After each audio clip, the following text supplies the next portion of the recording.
Will you be willing to show the audience the idiot comment? Yeah, so we're going to get we're going to hand out a few what I call idiot awards. Apple juice powers all our Apple devices. Oh, look, man, you're not supposed to put apple juice anywhere near a phone. You mentioned like 40 hours awake. Try 108 hours awake. Bonjour, everybody! As always, welcome back to another episode of the iTunes Fan Podcast, and I'm Teddy Macker from the iTunes Fanboy. And my name is Alpha DeWolf. And we are so excited. And TabbyCat406, he is currently driving home right now, so he's either going to be late or else he won't be able to participate in this episode at all. But I guess we should all get started with our first topic, which is that Alpha is on Blue Sky now. Yeah. Part of me is kind of regretting it right now. Oh, so I mean, I can understand why he regrets this. I mean, Blue Sky, it's not exactly. This is a weird. Blue Sky to me is more of a competitor trying to be a Twitter. It's a Twitter wannabe, I guess. Well, the philosophy behind it is Elon has changed a lot with Twitter for better and for worse. And some people have focused so much on what he's changed for worse. And so the theory is to basically bring back Twitter, but without a lot of what Elon has done to make the platform worse. That is the philosophy behind it, at least.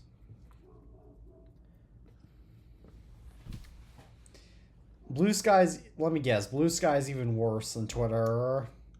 From a feature set, I actually think it's better. Like from an app and feature set, I do think it's better than Twitter.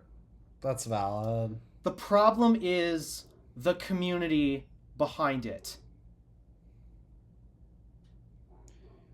I understand. Blue Sky, let's face it, Blue Sky is a community full of people that have left Twitter.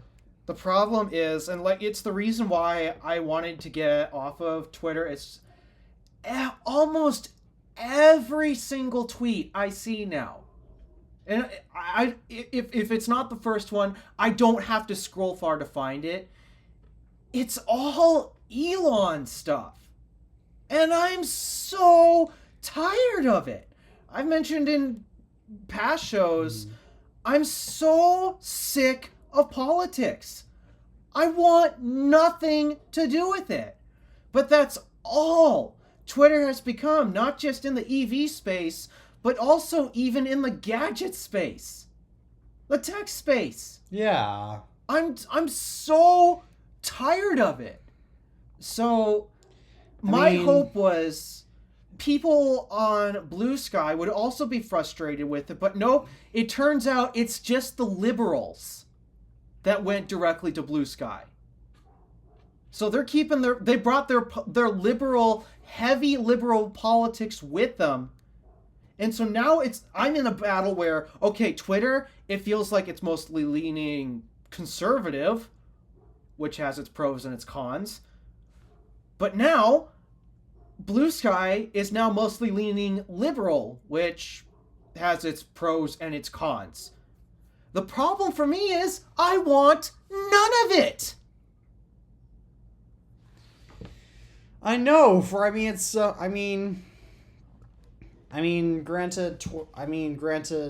it's not entirely users' fault that Twitter has become political. That was its whole original purpose, I guess you could say. But a bigger problem, I guess, with Twitter is that. But I guess the bigger problem is that just tech. Again, this is reflects on the problem with the tech space and EV space, which is that, well, people generally associate EVs a lot more with politics, and then tech companies get political, so. Yeah, like I'm going through my comment section, which we're gonna get into later, but I'm so sick of the politics. Why does everything have to be about politics nowadays? I'm done with it. I just want to talk about cars. I want to talk about tech. Anything but politics. But that is all anybody on no matter which platform or subject you go into. That's all anyone wants to talk about. And it's infuriating. I know, it drives me that drives me insane too, like even in real life, because most of my family is left wing, even though I'm not. And so consequently, I'm basically in this so basically anytime I mention something good about like Tesla for example, my family goes into this big long rant about Elon and all of his political actions, which just drives me nuts. And there's other examples too. Like, did you know that Donald Trump actually played football? Did he really? Yeah, he played football. Huh? And so I mentioned that to my family members, and some of them just went on a kind of that same kind of rant too. So it's just my biggest problem with politics is like I'm thinking of actually making it's a video. Black or white. Well, but I'm thinking of making a video on the vlog channel just dedicated talking about it. My biggest issue with politics is it's nothing but petty. It's just a petty child shouting match, and there's nothing productive about it. Don't tell me. So, yeah, we know, and I hope other people besides us just know, but no, I don't like talking politics because it's, for the most part, it's just a petty shouting match, and nobody wins. Nobody wins. Everybody is a loser. Even you. Even me. We're all losers when we discuss politics. Yeah. So that's why I don't like talking about it. For one, it's not productive. I'm focusing on trying to help move industries forward, like the reason why I give my commentary on tech and EVs is because I'm trying to suggest how the industry should move forward. I'm giving my opinions towards that. Politics doesn't do that. Politics is just a petty shouting match, and nothing productive comes from that. Yes, I know. Just something that seems surreal is that you would think that these political leaders would actually, that people in politics would be smarter than us because, they managed to get in office, but with the way they act, it just doesn't seem that way. No, a lot of it is just, it really is that. Well, a big problem too is a lot of our leaders are so power hungry, and they do whatever they can to get themselves in position of power. Yeah. Even when it comes to exploiting us. And just, this is both sides. This is not true to one side or the other. Yep. This is both sides.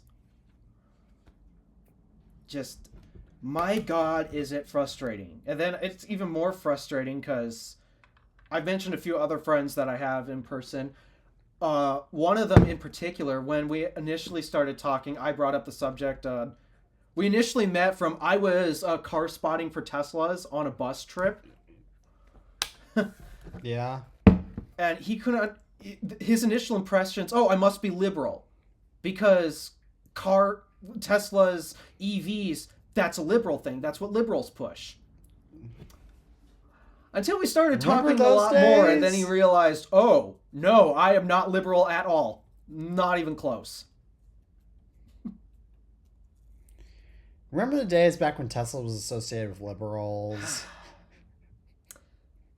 The truth is, it really depends on who you ask. Some people will still tell you it's still a liberal thing, but then the liberals will also tell you that, no, it's a conservative thing because Elon's involved. Yeah. Yeah, it's a... Shall we move on to our next subject, though? Yeah, again, it's a mess. And unfortunately, we're probably going to end up revisiting this topic again. But, yeah, in terms of the blue sky, I was hoping to get away from the politics on Twitter, and I just found the opposite side. So, yeah, to be honest, it pretty much was a bust. I'm hoping, because, in my genuine opinion, I think the feature set is better. And the only reason I tried it out was actually due to Alec Watson from Technology Connections. Have you seen his latest video? Yes, I have. Dude! Yes, I have. So good!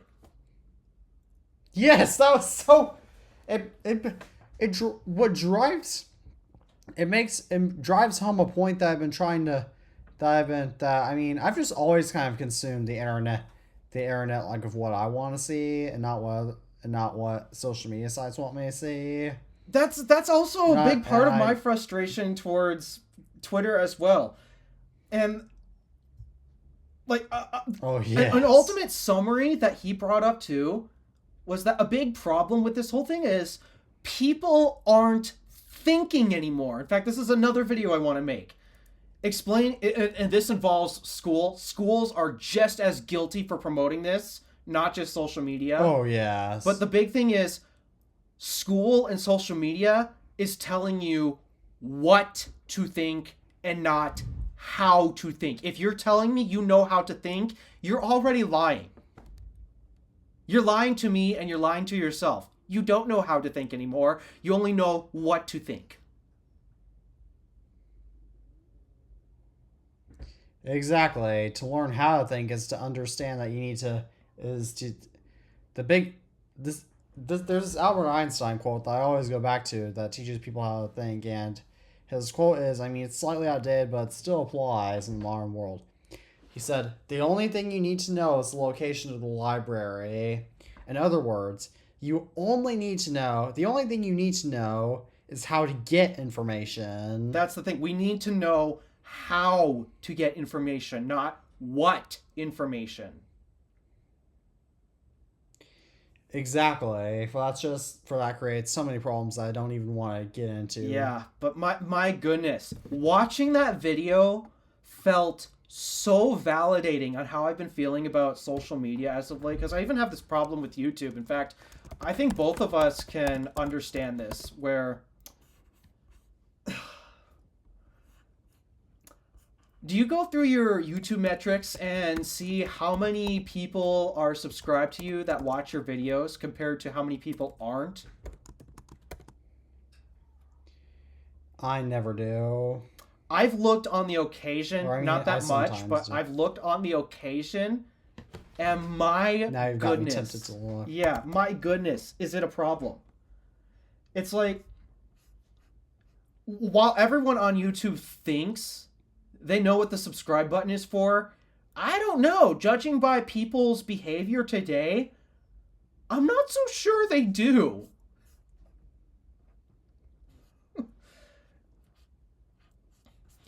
Which is frustrating Yeah, for me let because me- I'll often get videos with big views but no subscribers. And so in theory, I could, on one of my channels, I have the watch time and I have the view count, but I don't have the subscribers. And it's because, well, nowadays people just prefer having an algorithm serve content to them instead of deciding what they want to watch for themselves. And at least from my perspective on how I watch YouTube videos, I usually don't like having an algorithm serve me random stuff. On the occasion, I'll browse No. through to see if I can find anything interesting, or just if I Same. want to see something cute or funny. But most of the time, that's not how I watch my content. Most of the time, where I spend most of my time in YouTube is the subscription feed. Same. I would say I go on the homepage or homepage of YouTube for that's not the subscription. I would say the only time I ever go looking for YouTube videos it's not in the search or just subscriptions. I would say a few times a year. And so, just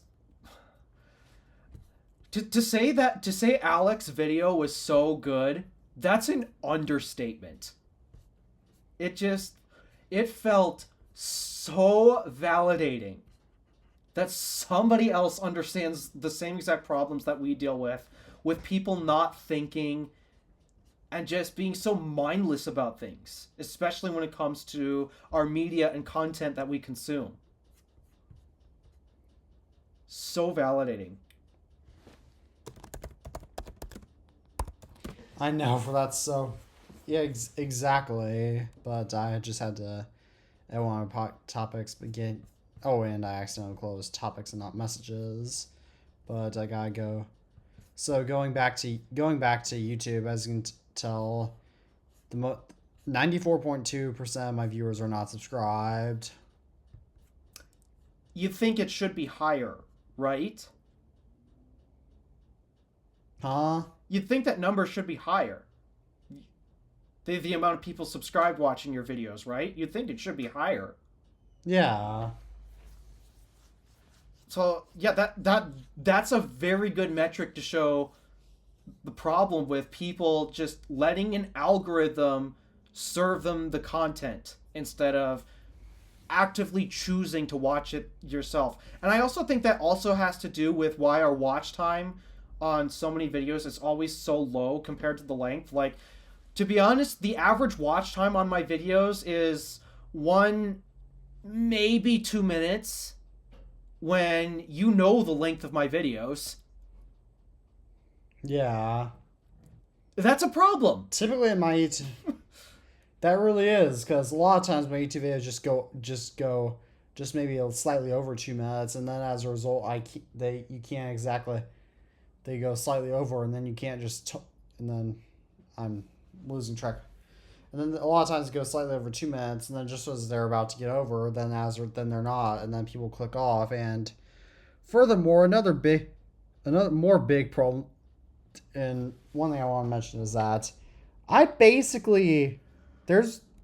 very rarely click off on a YouTube video. I mean, I do that like once every two weeks maybe. I can't think of how many times I've clicked off of a video too, unless it's like an out-of-spec motoring road trip video where they're like 3 hours long and you can't watch the whole thing at once. Yes. Yeah, I mean there are some videos that I don't manage to watch the entire thing, but there are some that I typically do. But even if it's a long video, I just break it up in chunks. Yeah. Eventually you go back to it. And that's how I am. Like, yeah. There are times where, okay, I don't have enough time to watch the entire thing, but I know I'm going to get back to it eventually. But no, most people, and like, again, I don't know how much, I know TikTok is to blame for some of it. They're certainly to blame when it comes to people's attention spans. Oh, yeah. It's just conditioned so many people to only be able to handle focusing on like 1 minute of content at a time, which is why our watch time hours are always so stupid short. So yeah, TikTok is to blame for that, but then just in general, and I mean even our comment section reflects this. People just aren't thinking anymore. Yes. And again, we're going to get back into this. You think we're done with this now? We are totally going to get back into this unless he jumps this topic further ahead. But no, that topic is 5 topics down. But shall we get started with our next topic, which is actually a kind of interesting one? Yeah, I think at this point we've nailed the social media thing to death. But I mean, I gotta say it one more time. Alec, that video was awesome. It really was. It was. All right. Now we should move on, because I know we're totally going to revisit comment sections and YouTube again. All right. So my main phone is an iPhone 14 Pro. Yep. The iPhone 14 Pro is notorious for bad battery life. And mine, even though it has, let me check itself, 95% health. That's not too bad. It's starting to, no, it's not bad at all, but it's starting to go down.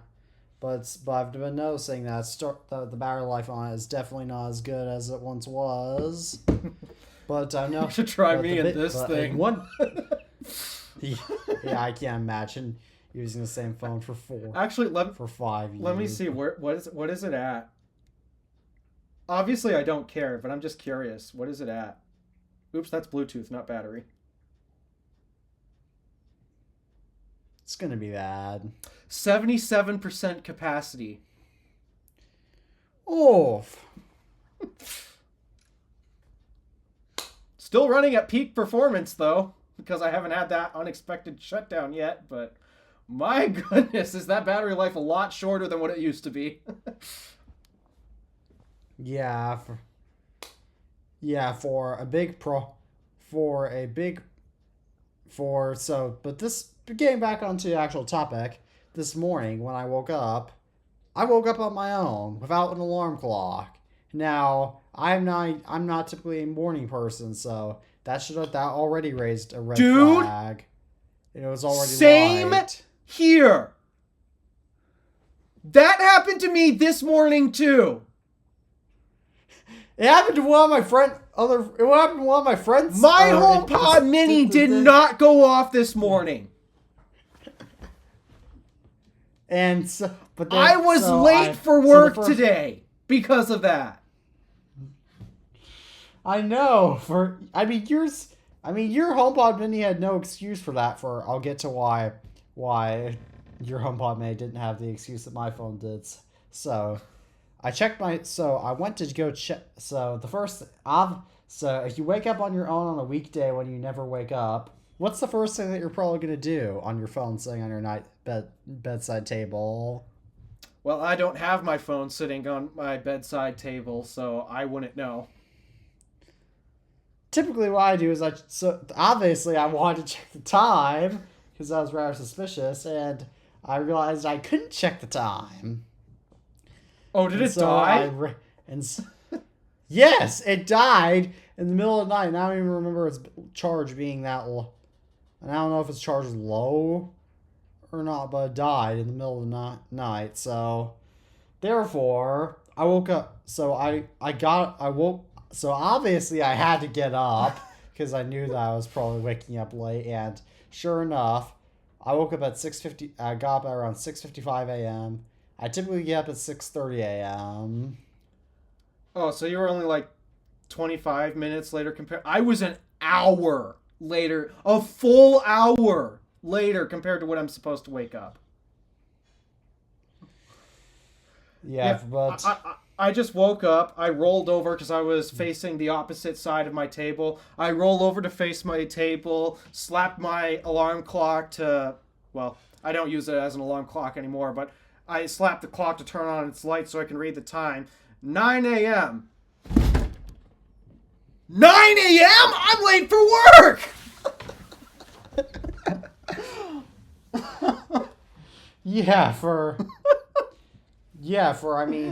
So I guess I should say my school doesn't start until 8 a.m. So as a result, I still have plenty of time to get to my school. But the bigger reason, I generally like to get up earlier, just that way. Number one, I beat my school zone speed limit, which is reduced way lower than it needs to be. And number two, so that way, in case I need to do something before school, like warm up my car, or I'll shave, or else take a number two, then I will have time for that. Yeah, I was hoping to make a nice noodle salad for lunch this morning, but once I saw that clock, I'm like, nope, you ain't got time for squat. You needed to be there at, well, now. So, yeah, unfortunately today was another Subway day, but I'm trying to lay off the Subway purchases, because for one, it's not financially healthy for me. I get Subway quite often for lunch too. You're not the only one. Yeah. I mean, hey, it's better than any other fast food place I can think of, like Burger King or McDonald's or Culver's. At least that's what we have in the area. But, I mean, still, even though Subway offers relatively healthier options compared to those other joints I mentioned, they're not necessarily the highest quality of said healthy options. No. Like, if I had to guess, the lettuce is not organic. Same with the black olives and the rest of the vegetables. And then the meat's going to be processed in not necessarily the healthiest ways, and it's processed meat in general. And then you got the bread. The The bread's technically the most unhealthy part of the whole sandwich from Subway. But it's still better than McDonald's. Yeah, I personally don't like Subway that much, but I get it just because it's passable. But I mean, I've tried making my own sandwiches at my house, but the problem is that there's no good bread that they sell at stores. Yeah, it's really hard to find it. What does my mom get? Sara Lee Artisano, something like that. Yeah, it's a gluten-free bread. I've tried all sorts. Which, from what I've learned, you kind of want to go gluten-free at this point. So, in terms of a health standpoint, I'm no expert. I'm just going off of what I've heard. Though, if I'm being honest, gluten-free is the more gluten-free people stuff that I eat, the better I feel. So. Yeah. Some people are gluten intolerant, so they can't have it. But yeah, I know people who are gluten intolerant. Gluten doesn't taste. I mean, I'm just finding even if you are gluten intolerant, maybe we should just stop including it.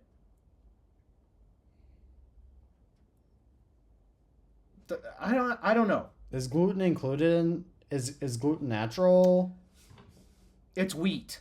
It's basically wheat. So that's why some people can't tolerate it. It's wheat. It's a wheat allergy. So. So yeah, there's other flours that you can use aside from wheat flour. There's like rice flour, or there's a few other flours that I can't think of at the moment. Again, I'm not a food or health expert. I just care about tech and electric cars and music. I am a musician after all. So, yeah, again, it's not my strongest field, but again, I'm even trying to lay off the Subway. It's another way I'm trying to lose a few pounds. I put a few too many pounds on. I watched some of my older videos, and man, do I look so much better in those older videos compared to today. I seriously look and feel a lot more bloated than I used to be. So, yeah, trying to lay off on the Subway purchases, but this morning, I had no choice. Yeah. Yeah, again. Yeah, although, I guess in my defense, I get simpler sandwiches, so. Yeah, I still find that crazy. All right, shall we move on to crazy? I woke up late. You woke up late. According to my dad, he thinks that somewhat. I don't know. He heard something about the planets aligning last night. As crazy as that sounds, and I don't know about you, but at least with our family's history, like when the moon is out, if it's a full moon, nobody sleeps properly. Nobody sleeps properly on a full moon night. Makes sense. So if the full moon screws up our sleep at night, I don't know. Can the planets mess with that too? They can't mess with our. They can't technically mess with that, as the only reason why, I think that was just a coincidence, because our alarm just because your HomePod experienced a software bug and mine iPhone 14 Pro just died. So the thing is, I was talking to one of our new coworkers today, and apparently he had a weird alarm bug where actually his went off too early.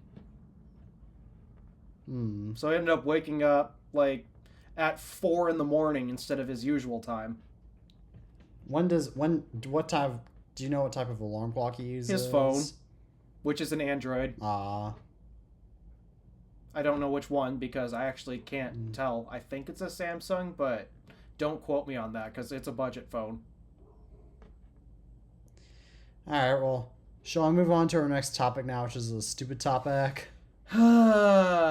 More artificial intelligence. Don't we love it? Yeah. We do love talking about it, but we think it's stupid. And And iOS 18.4, Apple Intelligence is coming to the EU finally. And there's a dedicated Vision Pro app apparently coming to the iPhone. I'm really confused about that last one. So obviously, Apple Intelligence coming to the EU. That's stupid. We've already we all know it's pointless. Vision. So, but the Vision Pro coming to the iPhone app coming to the iPhone. The idea is that it's like an app for use for like do various stuff for the Vision Pro. But I'm confused about that too. Since I'm trying to think, what would The they big problem with control with it?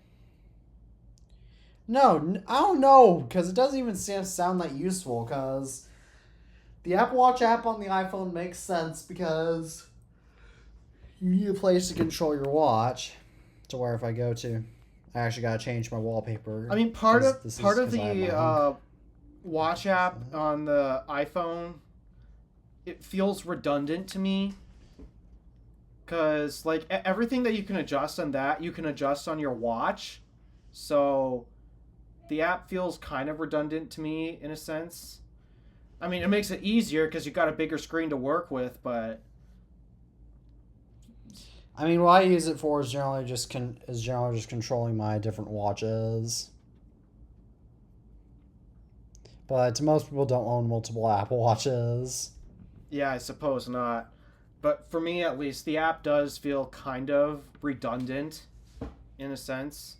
I'm not saying it's not helpful, because it's nice to blow up all those features on a screen that's easier to work with compared to just your And 40, 44, whatever tiny display is on your watch. It does make it easier to browse through your settings and change some stuff like that, but other than that, the app kind of feels redundant. yeah, I basically, the only time I ever go into the Apple Watch app is when I'm setting up a new Apple Watch. Yeah, same here. When I had to transfer between phones and when I set up the watch for the first time. So, yeah, I just don't. Yeah, I that's can't think. basically- What would they? Why do we need a dedicated app for Vision Pro? I don't know. Especially considering how but- many people still use it today.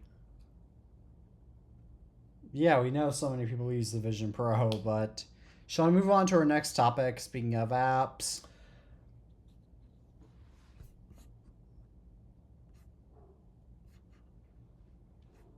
Whoa. I mean, part of me sees why, but just so yeah, you introduce the topic so everyone knows what we're talking about. all right. So I was just trying to see what about the next topic after this one, but the Amazon App Store is being shut down August 20th for non-Amazon devices. So basically, to explain context, on other Android devices besides Amazon devices, because Amazon devices technically run Android. Yes, You could download the Amazon App Store Not many as an- people know this, but your Amazon Kindle really is an Android tablet. It's just a really stupid Yeah. version of an Android tablet. Yeah, for basically what happened. Basically, you could download the Amazon App Store on other Android devices, but now Amazon is shutting that down for non-Amazon devices, which makes sense because we all know how popular the Amazon App Store was. It seems like Whereas- most of the apps that you get off of it are web-based anyways and don't work if you don't have an internet connection. Yeah. It's, Yeah, it's like the biggest thing I hate about the Kindle Fires is that the app ecosystem is terrible. yeah, and it's so internet dependent. Internet It's like a outages Chromebook. are a thing still. Yeah, Yeah. it is. Despite some people don't want to admit it, internet outages are a thing. We still experience them here, be it in the form of our ISP I have just them. screwing up, or we just get a power outage and you get no internet altogether because there's nothing to power your internet infrastructure. So internet outages are a thing. And when that happens, I get 'em. all of these internet-dependent devices like Amazon Kindles and the other one I love to bring up, Chromebooks, they become paperweights. You cannot use them without an internet connection. But that is not the case with my iPhone, my iPad, my MacBook. In theory, a Windows device, if you have it set up, because I guess if you're setting up a Windows device, you are required to have an internet connection. You can bypass that. I tried, I had no You luck. just have to do a lot. You just have to do a lot of trickery, but I've never set up Windows 11 before, so I don't. Well, I even wouldn't then, like, you know. have to be super computer nerd to know that type of stuff. Yeah. Do you think average Joes are going to know how to do that? No. No, absolutely not. And because of that, that's why I like to pretend bypassing it doesn't exist, because realistically, the average user is not going to know how to do that, nor are they going to try to attempt to bypass it. Yeah. Do you have? Microsoft is in our next topic, by the way. Oh, yeah, they are. But yeah. But getting back to our current topic, do we have anything more to say about Amazon App Store being shut down, or shall I move on to Microsoft? Actually, there is something kind of funny I'd like to point out. Everyone is obsessed about, Apple doesn't support other third-party app stores on iOS. I know! And what's going on in the Android space? Yeah! Mind you, from a store from another giant is choosing to shut down. Just asking. I think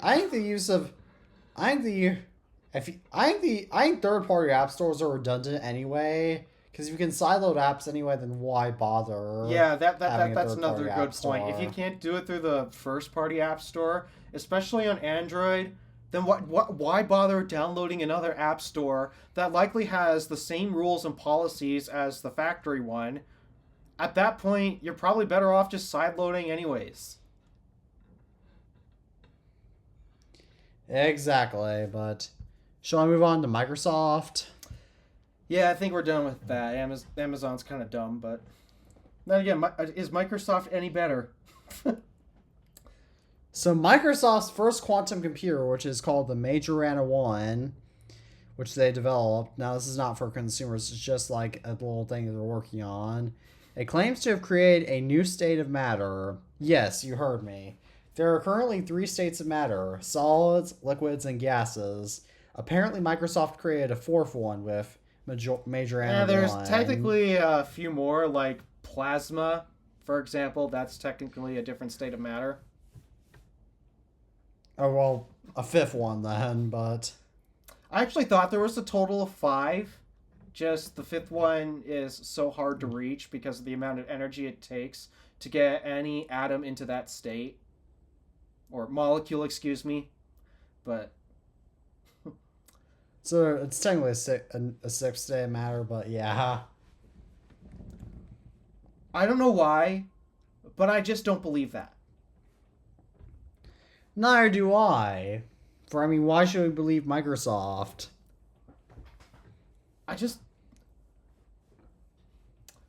Even though I want to believe that technology is progressing, considering how low of a bar that Microsoft especially has set, I don't feel like I don't believe them. I know, there are so many other firms like IBM and Google and other quantum computing firms that are getting a lot more specialized, that are developing a lot more quantum computers. And I mean, don't get me wrong, quantum computing is innovative. It's going to change the world. Yeah. But whether Microsoft created a new state of matter with it, I don't know about that. Yeah, that's really hard to believe, especially coming from Microsoft. If there's papers that are published and they showcase it, then, well, I'll be happy to be proven wrong. But in this case, I just don't believe them. I cannot take their words at face value anymore. So, especially considering how much they care about their number one flagship product. Yeah. They don't care.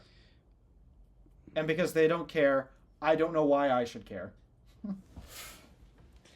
Exactly, but shall I move on? But shall we get back into YouTube comments? My goodness. And politics. So, the big thing that we've been talking about, or leading up to, is I uploaded a video yesterday discussing a problem that's going on.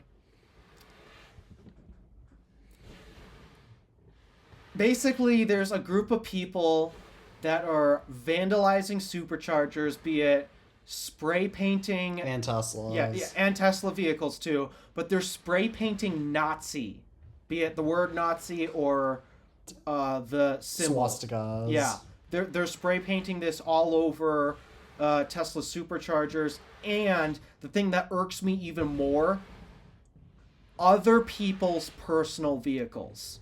That irks me more, to be honest. Yeah. Because, I mean, supercharging teams, they probably have teams that'll come right and clean it up. But, I mean, people's personal vehicles, like, if you do that, if you spray paint that kind of stuff onto people's personal vehicles, then this is actually going to be this is probably going to be quite a controversial statement, but the swastika before it became the symbol that it is today actually used to be a peace symbol, and that is the complete opposite. And spray painting other people's vehicles is the complete opposite of peace. Yeah, something tells me just by bringing up this topic we're about to get some negative comments. A lot of negative comments, considering what happened on my video. We don't really get negative comments on the we go into so many controversial topics on TIFP, but we don't really get many negative comments. Well, it makes me wonder how many people actually watch the show, but because only you have the metrics, I can't actually see that. So, yeah, I mean, some people. Let me actually go check that right now. Speaking of, but I don't know. A reasonable human being would agree this is bad. Yes. Like, it doesn't matter. Vandalizing, like, let's say it's not a Tesla. Let's say vandalizing a church, for example. That's bad. Yes. A storefront? That's also bad. Traffic lights? Which, yes, I have seen that before. It doesn't matter. Vandalism is considered destruction of property. And it's legal. Yes, it really doesn't matter how you try to frame it. It's bad. And the thing is, if you read my comment section on that video right now, you are going to find a lot of people justifying it. Actively trying to justify vandalism being okay in this instance. That's bad, and that's real bad. And to be fair, like 3 people watched our last podcast episode, just to briefly mention views. Yeah, so hardly anybody watches these, I guess. So that's probably why we don't get so many negative comments to begin with. Oh, I lost a subscriber. Guess what? I don't. Whoa, that number of comments just jumped straight up. What's this? Do you want to show us the idiot? Will you be willing to show the audience the idiot comment? Yeah, so we're going to get some. We're going to hand out a few what I call idiot awards. But I'd like to go through some of the comments that I'm getting on this video, and keep in mind, the point of this video, and I thought I made it clear that it's not supposed to be political. It is discussing that if you have a Yes, you problem, did. vandalism is not the answer to solving a problem. Yes, you answered that. You said that very clearly in that video. I should thought know I was because watched it. explicit when I made that video. You were. Somehow, You were very explicit. nobody got the memo, and everyone is turning it into a political issue. So, like, here's the top comment that I just got an hour ago. There is no negotiations with a fascist. Period. Yeah.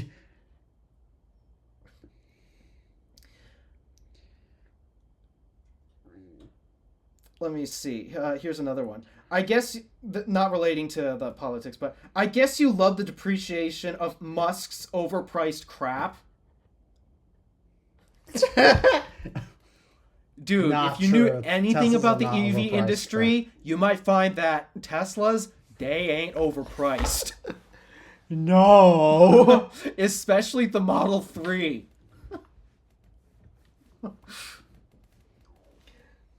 So, yeah, there's... It's not like a Hummer E EV. No, it is not like a Hummer EV situation at all. Oh, here's actually one of the... I think this is the only reasonable comment I've gotten so far. It's still Please share it. It's still negative, but it's reasonable. He says, the other CEOs maintain a low profile by design. I was going to ask him what he thinks about Tim Cook donating $100 million to Trump's inauguration, but... Oh, Tabby's just became active on Discord. Oh, great. Get him in. We're going to have a blast discussing this. Oh, you just put a video game emoji. Is he gonna get in? Let's see. So, yeah, all right. The other CEOs maintain a low profile by design.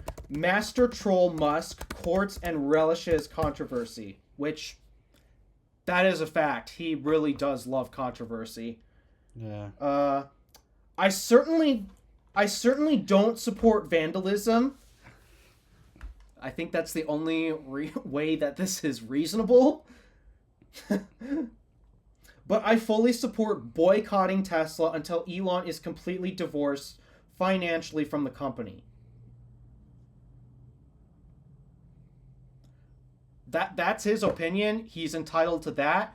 But at least he's reasonable. Can you at least agree that's reasonable? Yeah. That's the only reasonable comment I Yeah. got. Everything else is completely out of left field and makes no sense. Tabby's currently having some microphone issues. All right. So let's see. Yeah, here's another bad one. It's not the answer, but vandalizing a Cybertruck can take the edge off of writing a 5-bullet point email to save your job. Okay, I heard something about this on the internet. I'm not totally familiar with what it entails, but I don't know, something's going on. So I think it's the basic. funny So part. I think Oh, wait, go ahead. I think because Donald Trump's administration is firing and Doge are firing a lot of because they're firing a lot of government employees as a result. That might be why he said that. Yeah, I don't get what the 5-bullet point email is thing, so I'll be honest with you there. I haven't heard much of it because, again, I'm trying to get out of politics here. I'm trying so hard. So, yeah, there's that. Oh, and then the final part of that comment. Putting some sugar in a Model 3's gas tank has the same effect. If I had to guess... A Tesla's gas tank! Yeah. Hi, Tabby! So, Hey, you joined We're just in talking about time. the We're Model reading my 3's gas stupid tank. comments from my latest YouTube video. oh great, I got a huge thread of comments about a week ago on Oh, Smash great. Text. Some guy was trying to tell me I should start repairing tech instead of smashing it, and I told him, You- I'm like, yeah, I don't like repairing tech. I'm good. He's like, You come do on, repair man. tech, though. You gotta start repairing tech. I'm like, I don't have to do anything. He's like, you could have all these good phones. I'm like, I have a 16 Pro. What do I need? You have good. And he's like, oh, come on, you could get views off of it. I'm like, I get views off of smashing stuff. He's like, and he kept on saying, come on, with an exclamation point. Yeah. He's like, come on, it's so wasteful to the environment. I'm like, one person destroying phones is not wasteful. Plus, we dispose of this stuff according to, government regulations, too. So it's like, what does he want me to do? Does he want me to just drop my whole entire, the whole entire last, year of my life working on Smash Tech to go start a repair channel for a hobby that I don't even have that much interest in anymore when I'm already doing really well on Smash Tech? Yeah, you do phone repair and you do have good phones. I don't get it. Yeah, there's a lot of people that are dumb. And speaking more dumb comments, this is like one of the dumbest ones I've ever seen. In fact, I need to ask your guys' opinions on this. Here's the comment. Okay. You know why you have only 150 views? That's what it was at the time when this comment was done. It's because you're just another Elon simp, albeit very amateur. Oh, I read that one. An Elon sip.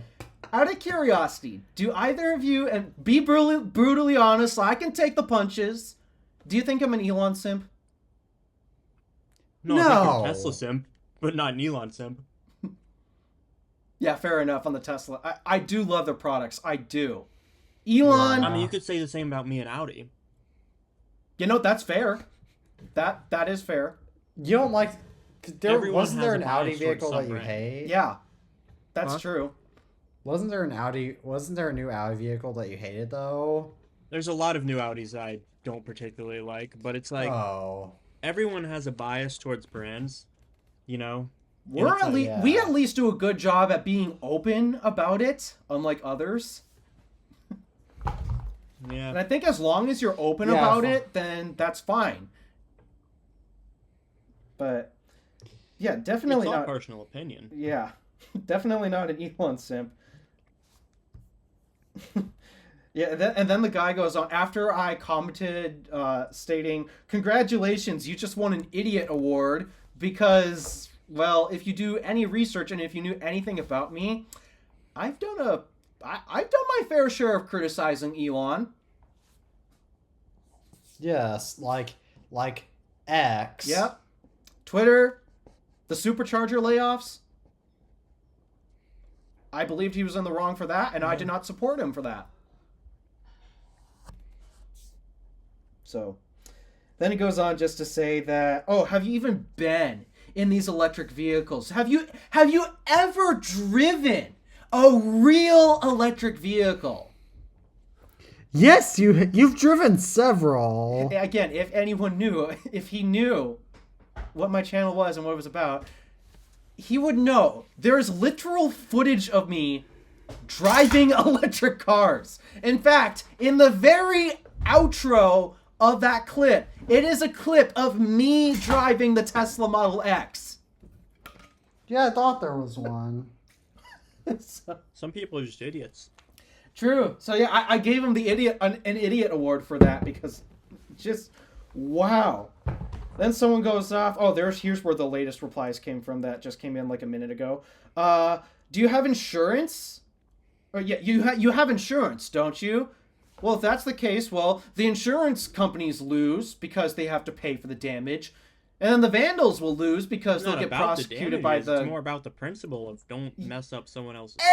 Exactly! They're completely missing the point. So yeah, after I point that out, somebody completely random comes in and says, EV owners choose to waste their time by buying an EV. How long does it take to fill up an EV versus a gas car? Fill up an EV. You don't fill up an EV, you charge it.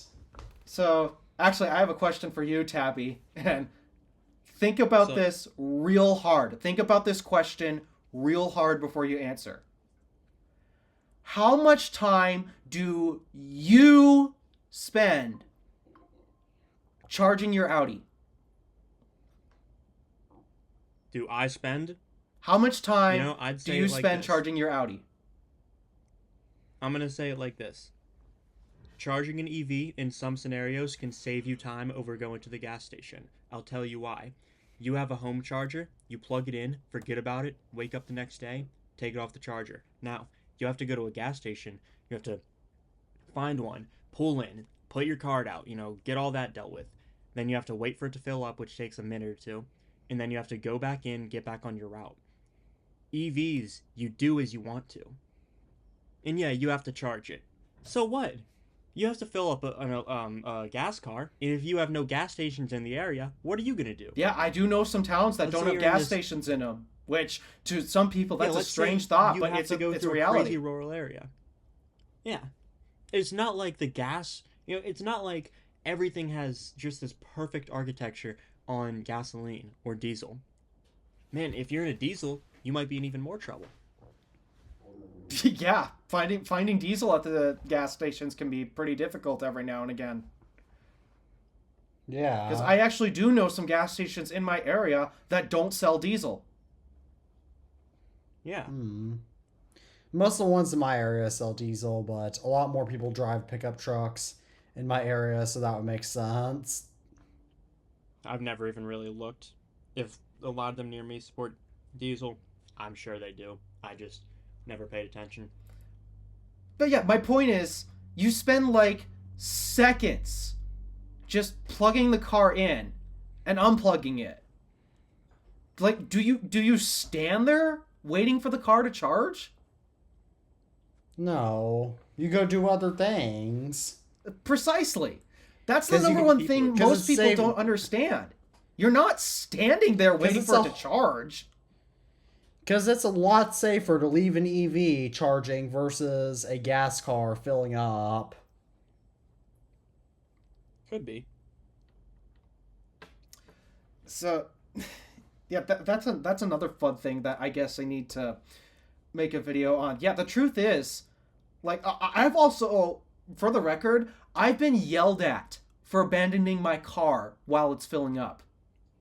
And what do I mean by that? Really? I sit in my car because it's freezing cold outside. So I want to sit in my car where it's warm and wait for the gas pump to just click, then go back out and pump, return the nozzle to it. And you think that's not entirely unreasonable, but I guess no. And from what I've found, apparently there's laws against it, at least in the state of Michigan. I don't know about Yeah. elsewhere, but Most states have laws against that. yeah, yeah, you can't leave the vehicle if it's a gas car filling up. Which is really annoying for me, especially during this time of year. For obvious reasons.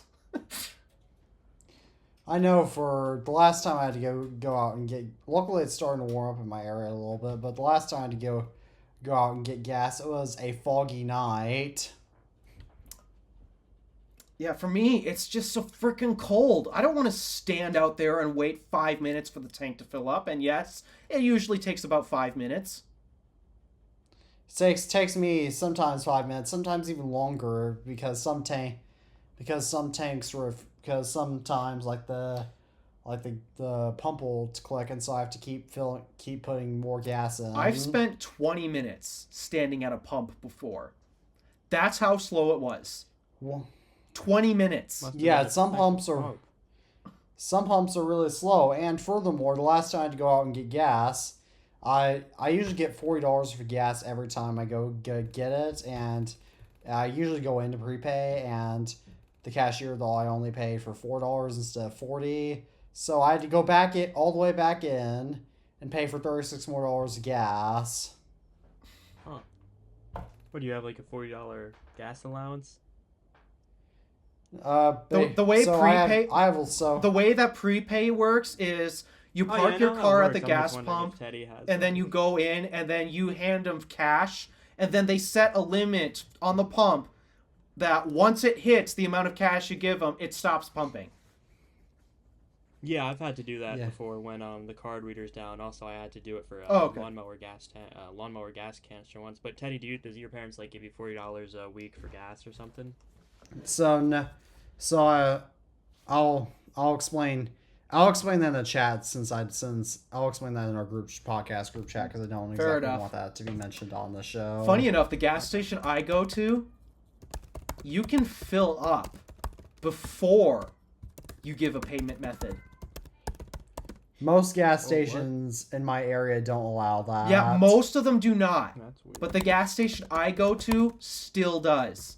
They will let you fill up first and then go inside to pay. That's really rare. I suppose a lot of gas. That's rare because surely people would take advantage of that and go. Well, you know what dying and dashing is. Yeah. You can basically do that, but with you can do gas and dash, where you get gas and then don't pay. Yeah. Yeah. I mean, our area is a relatively low enough crime rate where that's not really that much of a risk. And if it does ever happen, I mean, there's security cameras around the place. They can easily get your license plate. So, Yeah, I'm not saying like that's hard, but I'm saying at the same. But I still think but I can still understand why. It's very understandable why most gas stations would not allow that. yeah. I still think it's cool that you can fill up and then pay after you fill up. Around here, at least. That's pretty cool. That was the ultimate reason why I chose to go to that gas station for... Even though now I'm paying with Apple Pay since the card reader finally works on the pump. Yeah, even before that, and even before I got my credit cards, because I've always had issue with debit cards and gas stations. I always would go to that gas station in particular to get fuel, especially after what happened with Shell, where Shell charged my car. They charged me $85, and basically... Yeah, I watched that video. Yeah. Yeah. Most infuriating experience ever. They lost a customer because of that. Do you still refuse to go to Shell stations? Absolutely. I if will you're actively traveling? go out of my way to find another gas station that's not Shell. Hmm. What they did was wrong. There's no excuse. The only way they could have potentially saved me as a customer was if, okay, they charged my As if card. they refunded you. Let me use it as a credit then. But they refused. I could not use it as a credit towards gas. And I ended up going home that day on E. I needed gas that day. But then they robbed whatever little money I had left in my account. I no longer had enough money for gas then. So I had to drive home on E that day. That's rough. Yeah. That's how they lost a customer. So, that's why I no longer shop at Shell. That whatever that was, totally unacceptable. And so, I guess. yeah, just reading through the rest of my comments. Wait, what? This is one I haven't seen before. Dear Elon worshippers, stop vandalizing your own POS Teslas to get a... They're not vandalizing their own Teslas. Are people this delusional?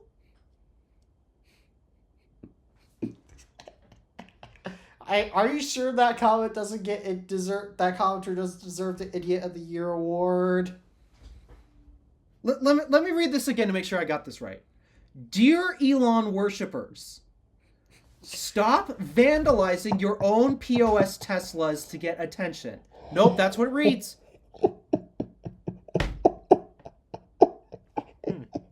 I know I shouldn't be laughing, but... My God, people are actually this delusional.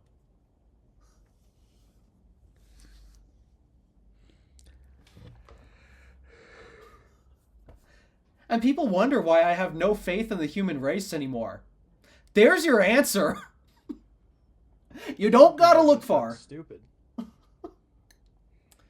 You do not have to look far. At all. So, yeah, that's Shall we just move a on to list of our some of the dumb comments. It goes topic? on and on and on, and I have a feeling it's not going to stop. My biggest issue is I've looked at the likes to dislikes ratio. Remember when I brought up my Mach-E video and how I deleted that on the occasion? Yes, I remember that. At least that video had a couple likes. I am currently at a 100% dislike to like ratio. Wow. You got a lot of dislikes. You think so?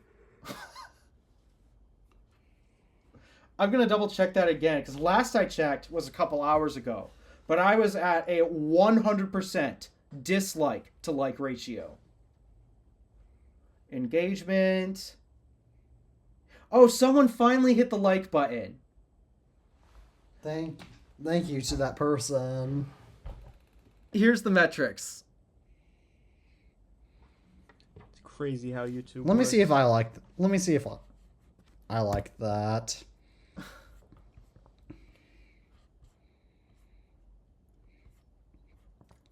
I also still don't understand how.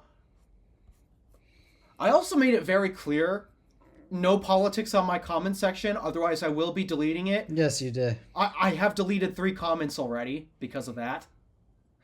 People not following that request. Man. I hate politics. I'm trying to get out of it. Yeah. It just sucks. Everyone loses. I lose. You're witnessing right here. I'm losing the game. These commenters are losing the game. Everybody loses.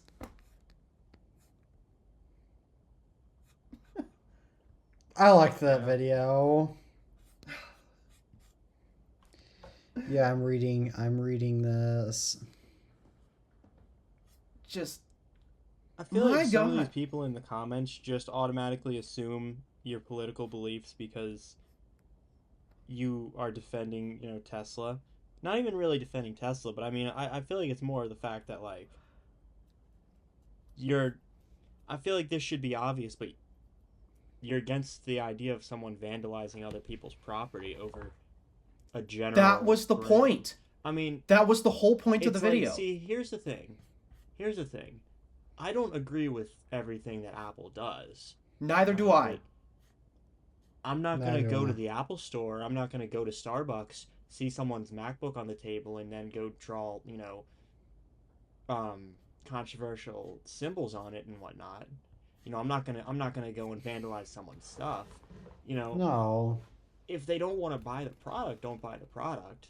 But there's no reason to go vandalizing property because, see, here's the thing it's funny. Vandalization is, last time I checked, a felony. And if they get caught doing that, especially because Teslas have Sentry Mode, which is a very useful feature to have. And you'd and be I surprised really wish how that my few car people has it. actually know about it. I really wish that my car had some form of Sentry Mode. I wish really do. I wish more that cars one- would have it. Imagine the amount of car thefts and car vandalizations it would deter Vandalization. if every car had some version of Sentry Mode. Yep.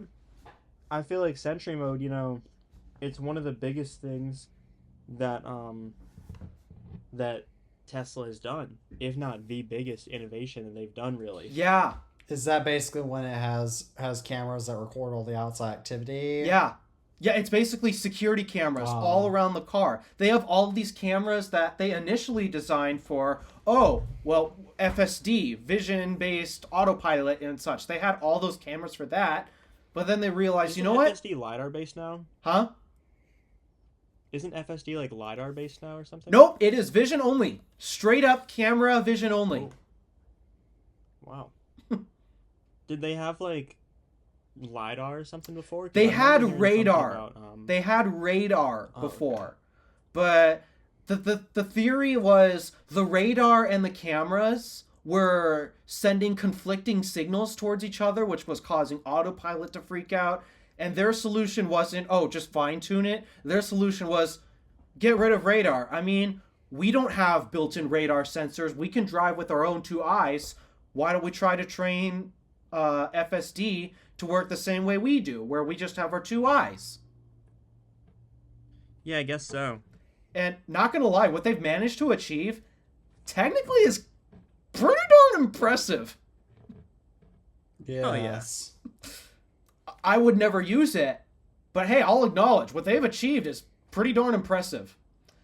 But even then, I like, feel like FSD is pretty useful in some like scenarios, like just driving in some areas. Not gonna name any areas, but people who live on the East Coast know just about all of the East Coast is a mess to drive in.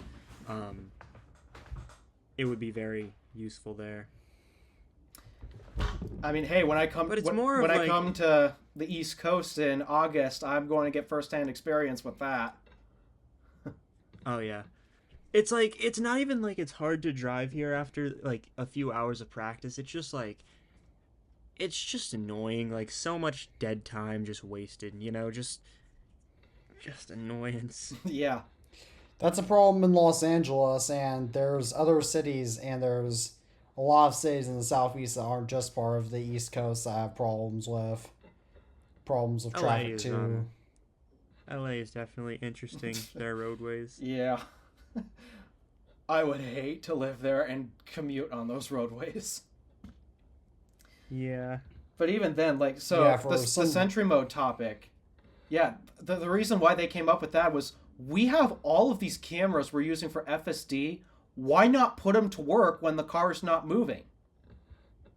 So they came up with Sentry Mode.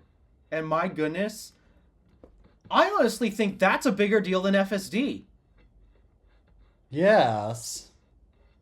Sentry mode can really just... Sentry mode has the ability to change the world, and I mean that, because if every car had some sort of camera, some sort of CCTV function, who would be vandalizing cars? And while some people think, we can get around that by wearing a ski mask, well then getting to your crime site is going to be more difficult, because now you look very suspicious wearing a ski mask to anyone passing by. Yeah. Wearing a ski mask. Yeah, anybody wearing a ski... Like, remember that time that Tabby saw a guy going 100 miles an hour on a 2-lane road that was wearing a ski mask? 100 miles an hour on a 1-lane road, who was passing on the other side of the road like an idiot, trying to pass 7 cars at once. Over 7 cars, probably more like... I don't know, maybe... I didn't count because I was like trying to not... You know. Yeah. My guess is somebody robbed a bank that day and they were not having it with the police.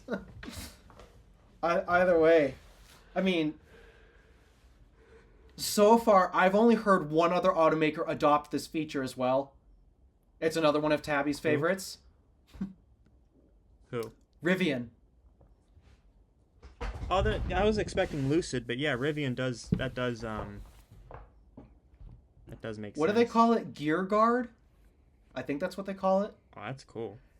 But yeah, Rivian's have this feature too. And despite that, some people will complain it's a energy sap on your battery because, I mean, hey, it takes some energy to run. I'll lose a few kilowatt hours to keep the car safe. If you were charging your phone in the car, there's a potential that it would take up more wattage. Yeah, of course. I'm also curious to know how much energy the FSD computer in Teslas use. Probably a pretty good amount. I mean, think about it. What do you say, Teddy? Probably a pretty good amount. I mean, think about it, though. What does a GoPro take to run? 5 watts, 10 watts? I think I've ran mine on 7 watts when I was running it off of a power bank. I mean, of course, that's while charging, too. But if you were just, if you were using bypass charging, you probably understand what I mean. Let's say there's, how many cameras are on a Tesla? Like 7 or 8? Oh, there's a lot more than that. I think there's like... Really? I think it's a range from like 12 to 15 or something like that. Oh, that's not too many. So let's say that's probably let's do. That's 15 150 times watts, 10. probably. That is 150 watts. So it would basically be like constantly charging a MacBook Pro 16-inch from 0 to 50, or maybe running a very, very light computer, like a, I don't know, Intel NUC Mac, a bit more than a Mac Mini. Yeah, well, there's then there's a combination of the cameras, and then also I believe it's a dedicated computer that manages the self-driving software. Yeah, I believe it's a dedicated computer that manages it. Yeah. I have this phone in my pocket that it's not set up. It just tried doing the like voiceover, like assisted setup thing, and it just started talking. That's annoying. Yeah. I hate when phones do that. Well, hey, apparently somebody's phone failed to wake them up this morning, and then somebody's smart speaker failed to wake them up this morning. Oh. My phone failed. My phone died in the middle of the night. Huh? How'd your phone die? It ran out of juice. Well, I think juice is supposed to go in your mouth, not in your phone. I don't think I mean, like, they're water I mean, resistant, but I mean, they're not waterproof, and that's not even I mean- thinking about how sticky it would be if you just put your phone in juice like that. I mean, like the battery juice, the juice and battery Ran out of electrons. Look, man, I know they have V8 juice in the store, but you're not supposed to put that in your car. So I don't know if you're having some sort of battery juice that's made by the same people or what, but you're definitely not supposed to put your phone in any sort of juice. I think you're supposed to drink that stuff. You're not supposed to put V8 juice in your cup. I mean, I know it says V8 on it, but I wouldn't even put it in a V6 or a 4-cylinder. I wouldn't even put it in EV if I were you. Oh gosh. How do you say that without laughing? How do you say that without laughing? It's so good. I mean, he's trying to put juice in his phone. I mean, you're not supposed to put battery juice. Yeah. I mean, like shards. Like people say, like juice powers the phone. Like just like how apple juice powers all our Apple devices. Oh, look, man, you're not supposed to put apple juice anywhere near a phone. There's I know they call it apple juice but in it's all of definitely our not supposed devices. to go on your Apple too. Apple juice is on a lot of my devices. Is inside a lot of my devices. Yes, I tried apple juice Well, I with sure my hope that your keyboard. My capacitor's keyboard on. died, and I tried No. apple juice to recharge it. Oh, it did not like the apple juice. Mm. How'd you get working? Just pray that I didn't short circuit the whole thing. Did you actually did you put bad batteries in it? No, it's a rechargeable battery. Uh-huh. Yeah, actually, I only buy rechargeable batteries. I don't buy like those single-use AA's. The only Oh. single-use Damn, batteries using that I those. buy are for like air tags, the coin cells, where those don't really recharge. But yeah, other than I that, just no. have recharge. I just have I have disposable batteries for like, if I'm playing like Xbox or something, I don't feel like taking my batteries out for a while or looking for batteries. I just have a few batteries near my Xbox remote, or if it's like a smoke alarm or something where you really, again, can't really recharge those. I don't think. I do it to save the hassle of needing to go to Walmart every day for batteries. Well, maybe not every day, but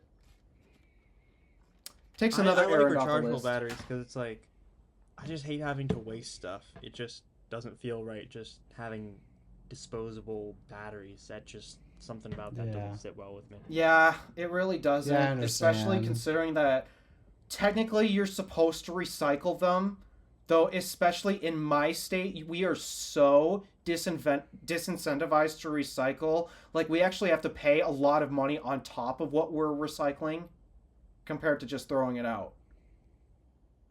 So, Yeah. it's terrible. Especially knowing what's in our batteries. It's nasty stuff. Oh yeah. So, Shall we move on to our next topic now? My goodness, Yeah. we've gone so far off topic, and yeah, I don't want to rant about that anymore. It's not fun. All right. So, Consumer Reports has conducted a survey for physical media use in the U.S. and found their survey, which had a sample size of around 2,000 people, 45% of Americans still use CDs, 21% use vinyl records, 20% use old-fashioned MP3 players like iPods, 15% use cassette tapes, 5% use 8-track tapes, 4% use reel-to-reel tapes, 49% use DVDs or Blu-rays, 15% use VHS tapes, and 3% still use Laserdiscs. I was not expecting that. Okay. Yeah, not Yeah, expecting some of those the formats, results. I mean, DVDs or Blu-rays, it makes sense, and VHS tapes, that makes sense because a lot of people still have old collections of those, and Yeah. a lot of people like using those when the internet goes out. Oh yeah. But see, I didn't necessarily expect the usage of CDs to be higher than records.